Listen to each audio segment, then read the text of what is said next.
नवरात्राच्या धामधुमीत रोज उपवासाला काय खावं कळत नाही. त्यासाठी भारतीय रेसिपी या चॅनलवर मी रोज काही ना काही नवीन घेऊन येत आहे.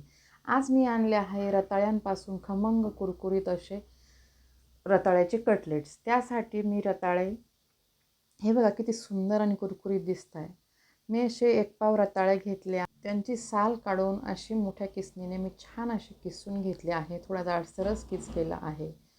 या केसमध्ये आता आपण टाकणार आहोत बाइंडिंगसाठीचं मटेरियल, ते पण उपवासाचं. त्यासाठी मी साधारण 3 चमचे राजगिरा पीठ टाकलं आहे.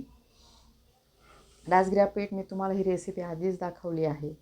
त्याचबरोबर मी हा भिजवून ठेवलेला साबुदाणा जो आहे तो मी बारीक करून घेतला आहे मिक्सरमधून. आणि आता मी टाकणार आहे 1 चमचा लाल मिर्च पावडर, त्याचबरोबर पाऊण चमचा मीठ. हे छान असं मिक्स करून घ्यायचं आणि नंतर बघायचं याची कन्सिस्टन्सी कशी आहे.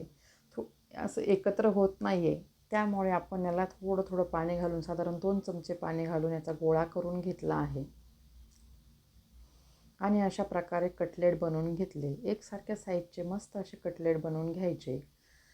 तुम्हाला माहितीच असेल का रताळ्यामध्ये खूप जास्त प्रमाणात लोह असतं, त्यामुळे ते आपण साल काढून घेतल्यानंतर लगेच काळे पडतात. म्हणून सुरुवातीलाच असा ब्राऊन कलर आला आहे. मध्यम आचेवरती तेल तापून घेतलं आहे आणि आपल्याला हे कटलेट्स पण मध्यम आचेवरतीच तळायचे आहे. साधारण 7 मिनटं लागते एक बॅच तळण्यासाठी. थोडासा वेळ द्यायचा आणि मंद आचेवरती छान असे बुडबुडे बंद होईपर्यंत आपण तळून घेऊ याला. हे बघा याप्रमाणे मी उलटून घेते आहे मधून आणि छान असे तळून घेतले.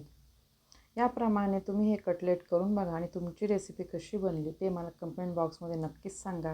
व्हिडिओला लाईक करा, शेअर करा आणि सबस्क्राईब नक्की करा. खमंग कुरकुरीत असे उपवासाचे आपले कटलेट बनवून रेडी आहे. थँक्यू. बाय.